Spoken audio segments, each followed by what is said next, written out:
Ayan, magandang tanghali. Kaprobinsya. Ayan.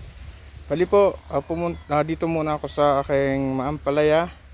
Ngayong umaga pa naman po. Ayan. So, check natin yung mga nailagay ko pong trap kagabi. Tingnan po natin yung, di po kahapon po pala. Saka kagabi, naglagay din po bago ako umuwi. Ayan po yung ginawa kong trap. So, check po muna natin.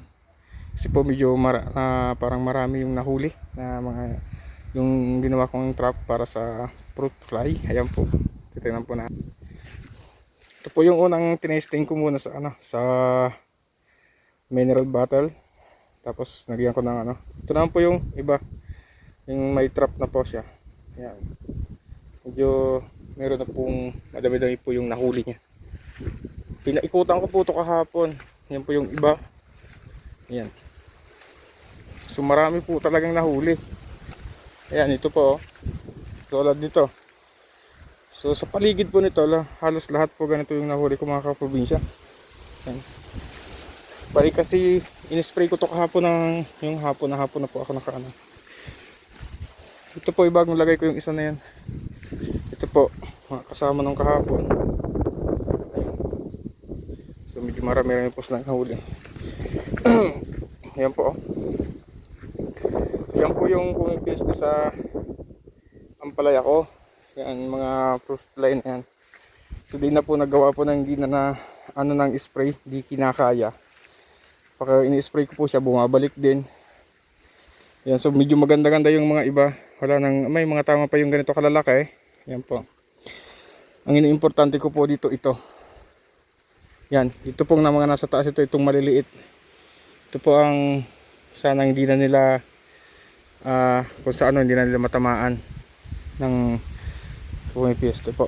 Katulad po nito, isang lagayan lang, isang lang po yan, isang trap lang po, pero ito po yung laman niya. Yan, may mga gumagalaw-galaw pa. Ito po, dami po siya. Yan, mga kaprobinsya ko. Yung pinagtabi ko sila kasi marami pang dumadapo doon. Yan po, ito po yung rinirescue ko. Ayan, mga ganito pong nasa taas pa, rinirescue po sila. Yan po, para kung sa kahit di tayo kumita dito sa ating ampalaya, at least lang po makabawi tayo ng kahit mangpuhunan sa susunod natin na tanim. Kasi po mahirap po pag maubusan po tayo ng pampuhunan, back to zero po. Magagawa na naman ng paraan para makapag simula uli next taniman. Yan po, may mga buhay pa po. Kasi po kung hindi po ako tinamaan ng ganitong mga fruit fly na to, sana po ngayon nagha-harvest na po ako. Kasi nakapagpitas na po ako ito ng dalawang beses, pero kakaunti lang po siya, hindi pa siya masyadong madami. Yung mga sa puno dati, yung dito, halimbawa dito, nagkapitas po ako sa baba na to. Yung mga dyan po sa baba, yan po yung mga napitas ko. Pero yung mag-start na po dito hanggang dito, part na dito, sa taas na to, wala na po. Kaya yun po yung ginawa ko muna. Humingi ako ng tulong doon sa kapatid ko. Kung ano ba yung pwedeng niya sa akin na para medyo, kahit hindi po maubos yung peste ng aking tanim, ng aking ampalaya, at least lang po medyo mabawasan po yung yung mga ganitong peste. Yan po yung mga ginagay ko. So medyo marami po talaga. Halos magsiksikan sila sa iba. Ito po sana yung mga kasama nito, yung mga kasabayan nito. Sayang na yan po, meron pa rin siyang tama. Yan. Pero may pwedeng gulayin to. Yan po yung mga buhay pa po yan, iba. Yan sa ilalim, dami-dami pa po.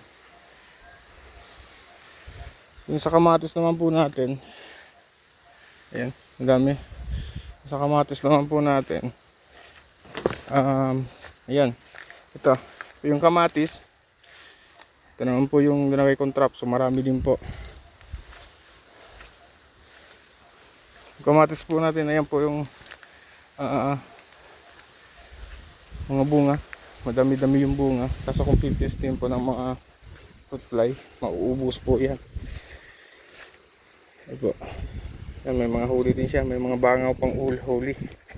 Ang kulit-kulit ang aking aso ah. Ayan po mga kaprobinsya yung dito sa ating kamatis. Tinabi ko lang po yung yung isa dito. Yan po. Yan po ito. Itatabi ko lang din po ito sa mamayang hapon. Tatabi ko na lang yan.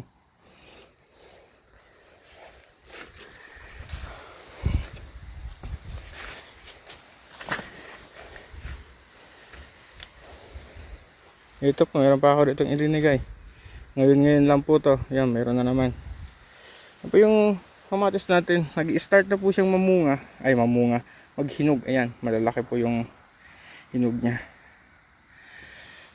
Yan po yung pinapanginayangan ko. Kasi, kahit sabihin natin naging kaunti lang yung buhay ng kamatis ko. At least meron po akong ha-harvestan kahit kaunti. Yan po, medyo na siya, mahinog na. Yan, meron po malaking hinog. Yan po, nag-i-start na po siyang mahinog mga siguro ko next week niyan. Halos magpipitas tayo ng kaunti lang naman. Siguro makakapagpitas tayo dito ng mga 20 to 30 kilos din naman kasi medyo kaunti siya pero medyo madami-dami po siyang bunga. So ayan muna po kaprobinsya ang natin sa linagay natin na trap kahapon. Yan po kaprobinsya. Thank you so much sa kapatid ko yung nag-suggest sa akin ito. So thank you tala. At this video nabawas-bawasan yung fruit fly na umano sa aking kamatis saka yung itong ampalaya natin. Bali yung ampalaya natin na-spray ko na siya kahapon, hanggang hapon, saka po ito. Ipo kami hanggang dito na muna yung video ko. Update ko lang po kayo sa aking trap na linagay kung effective po ba. So naging effective naman po siya. Thank you so much po mga kaprobinsya.